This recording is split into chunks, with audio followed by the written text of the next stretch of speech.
Blah, blah, blah, blah, blah, blah. Welcome back to another episode of TA with MK. My name is MK. We're not going to waste any time today jumping into the content. Today, I just wanted to try to be Bob Ross for the day and paint you a quick picture of kind of what I'm seeing in the charts, as everything on lower time frames at least is kind of printing the same pattern. We're going to discuss how these charts all kind of align and what we think that means for Bitcoins and altcoins over the coming hours and days. If you guys are liking the content, please remember, as always, to like and subscribe, leave any comments if you'd like as well. Let's go. It's TA with MK. It's TA with MK. Alright, so before we dive into the charts, let me just quickly read you some upcoming events. I took this directly from the paid group that I'm part of, which is CBC or Crypto Bitcoin Chris, or Crypto Revolution is his YouTube channel if you want to check it out.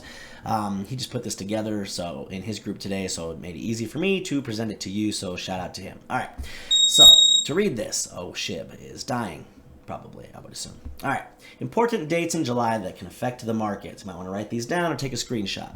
13th of July, inflation data will be announced. Last month it was 8.6%. The projection for inflation in the markets is 8.8%. If inflation rate is more than this projection, it will affect the markets, obviously, in a negative way. July 27th, the interest rate hike will be announced. As per the meeting, FED expects it to be 50 or 75 basis points, which it was 75 last time.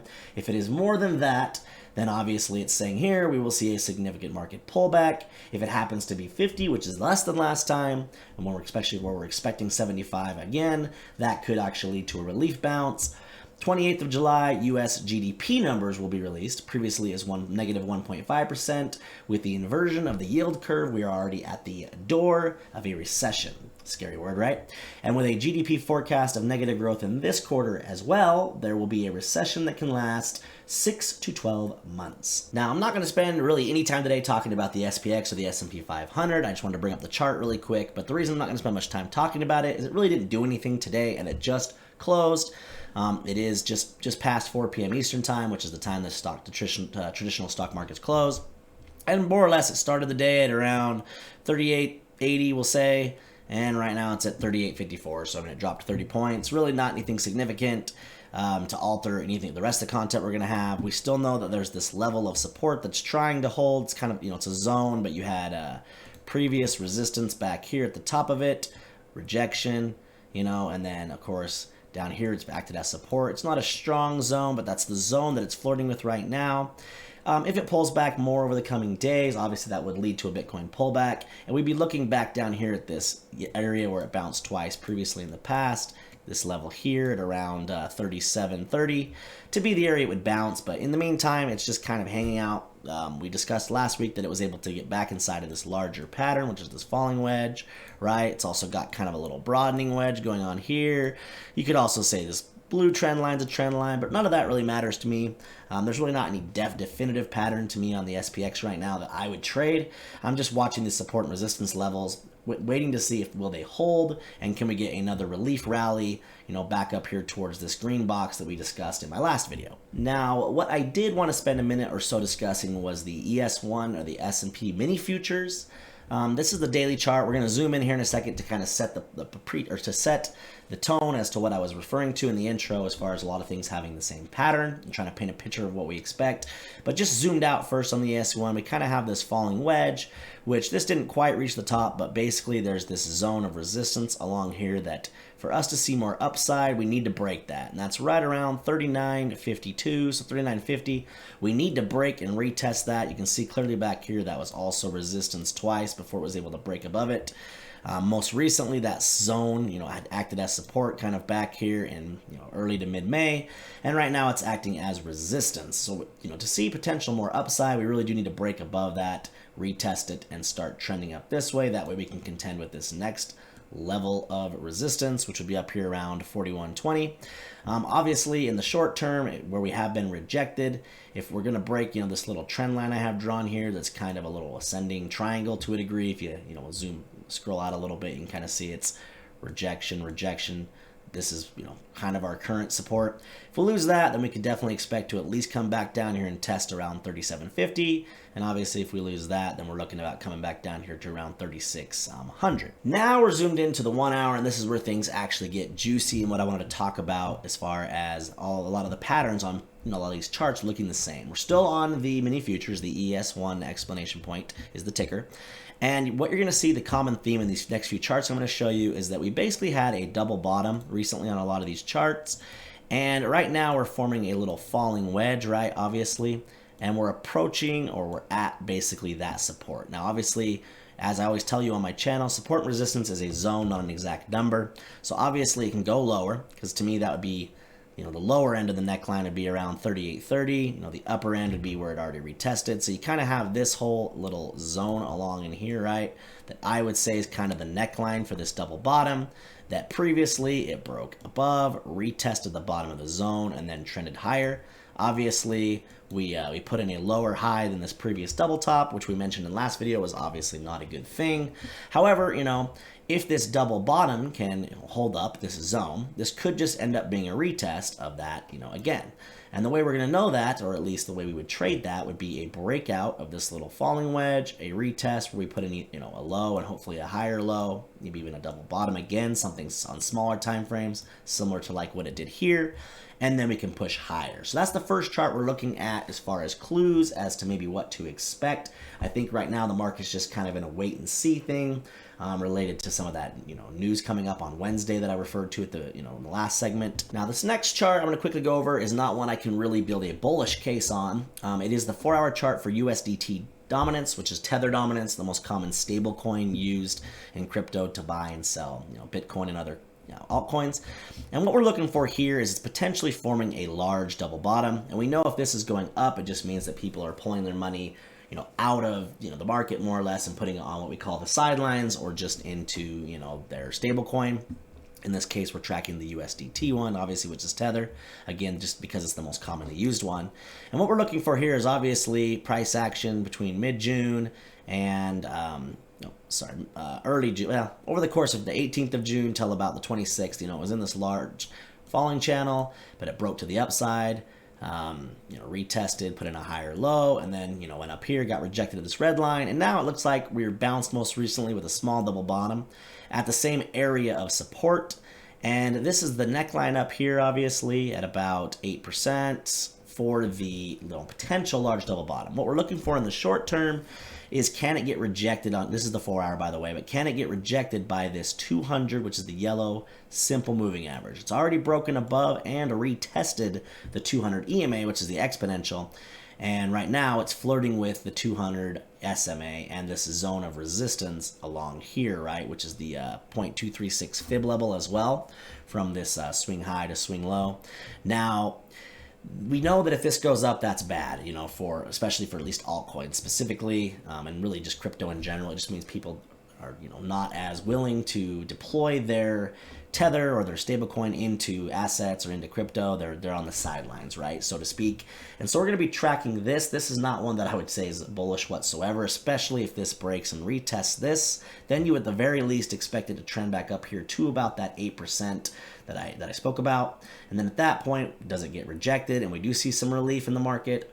Or, worst case, it breaks above that, retests that. And the measured move for that's just going to be basically back up here with this previous high that happened back on the 18th of June, right? Which is clear back up here around 9.5%. So we'll be tracking that closely. Now, the next chart is the 4-hour chart for Bitcoin dominance, which if you've been a follower of my channel for a bit, this is another chart that I often track to time Bitcoin moves and to kind of figure out where the money is going to be flowing. And this also has that same kind of pattern I discussed on a couple of the other charts so far, where more or less it put in this little double bottom down here, right? It was in this little falling wedge, if you potentially at least, and it broke out to the upside of that, of course. And right now it's just in kind of a smaller falling wedge, and it's nearing, or it's at basically this support of the double bottom neckline, right? Here's the upper part of it. I would say back here on this low, you could put a Alt V or Alt H there, and I would say that this little zone here would be, representative of our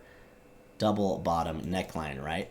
And so at this point, this just looks to me like a breakout. The way we'll be able to confirm that this retest is officially a retest is if it breaks out of this little smaller falling wedge, maybe retests the top of the support, which would be a higher low, or maybe it goes down to the bottom of the support, either way, that'd be a double bottom, and then starts to trend this way. Question is, and this is why we will be tracking this, is anytime this is going up, we do know that that just means that more money is, flowing into Bitcoin than it is altcoins, or the reverse of that, more money is just staying in Bitcoin than the altcoins. Doesn't necessarily mean because this is trending higher that it's good for Bitcoin. Really, it can be the reverse of that. It could be that Bitcoin could be pulling back while this is trending up, and it just means that altcoins are having a large sell-off in comparison to maybe the Bitcoin sell-off, right? The reverse of that is altcoins could just stay, stable, and it would mean that if this is going up, money's flowing into Bitcoin because Bitcoin's pumping or something of that nature. So really, we won't know what the move's going to be. We'll be looking for those clues on some of those other charts, like does USDT dominance that we just discussed, does that chart get rejected at this 200, SMA and this zone of resistance along here?